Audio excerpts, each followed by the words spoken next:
Student welcome to our class. आज हम पाठ 4 सामने खड़े आज का स्वागत करें में भाग 3 का अध्ययन करेंगे। जीते जी मृत अथवा यो कहो कि अपने ही हाथों जहर का प्याला पीने वाले ऐसे लोगों को जब मैं अपने आसपास देखता हूँ तो दुख और क्रोध से कांप उठता हूँ। दुख इसलिए कि जो घातक संक्रामक बीमारी से ये लोग फैला रहे हैं उनसे आज की पीढ़ी पर क्या बीतेगी। मानवता के बगीचे की ये भावी पौधे क्या अपने मूल में ही विकृतियाँ लेकर नहीं पलेंगे। पोषण के नाम पर उन्हें निराशा, अवसाद और कायरता ही मिल रही है। क्रोध इसलिए है कि व्यक्तियों की यह नस्ल मिट जानी चाहिए थी, उसे मिटिया दिया जाना चाहिए। हमारी सरकार राष्ट्रीय उत्कर्ष की शपथ लेने से थकती रही है, किंतु एक भी कानून उसने पुरुषार्थ हंसता यानी किसी की शक्ति नष्ट करने वाला लोगों को दंड देने के लिए नहीं बनाया। अपने यहाँ के साहित्यकारों को पुरुषार्थ प्रेरक साहित्य सृजन के लिए कभी प्रोत्साहन नहीं दिया। निराशा के साहित्य को रोकने की कभी चिंता नहीं की। शिक्षा के क्षेत्र में उसके बहिष्कार की कभी योजना नहीं बनाई। लेकिन हाथ पर हाथ धरे रहने का ख्याल भी तो सही नहीं है, क्योंकि ऐसा दुख और क्रोध वास्तव में किसी काम के नहीं है। यदि इससे स्थिति में कोई परिवर्तन नहीं आए तो मेरी समझ में दुख को एकमात्र उपयोग नहीं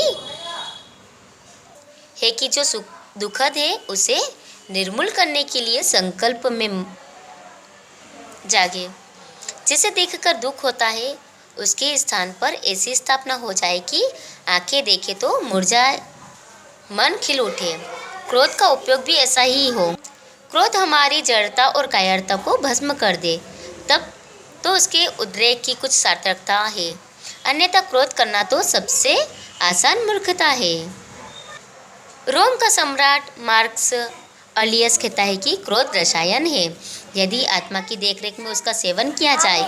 ज्ञानी का क्रोध चतुर्वेद्य का रसायन है और मूर्ख का क्रोध घर के चिराग की लगी आग की तरह है। अमेरिका में बसे भारत के एक योगी परमहंस स्वामी योगानंद के यहाँ एक दिन में गया था। प्रार्थना शुरू होने वाली थी और मैं रुक गया। प्रार्थना का गीत कमरे में गूंजने लगा। पहले कुछ देर तक सिर्फ ध्वनि ही आती रही, वायुमंडल को अपने वशीकरण में लपेटती रही। फिर शुरू हुई शब्दावली। मेरी आंखें अनायास ही बंद हो गई। सारे वातावरण में श्रद्धा और सौरभ फैल रहा था। प्रार्थना के जो शब्द थे वो मानो विश्व मांडवमयी यानी विश्व साहित्य के चुने हुए फूल थे। बड़े ही अर्थमय शब्द थे वे।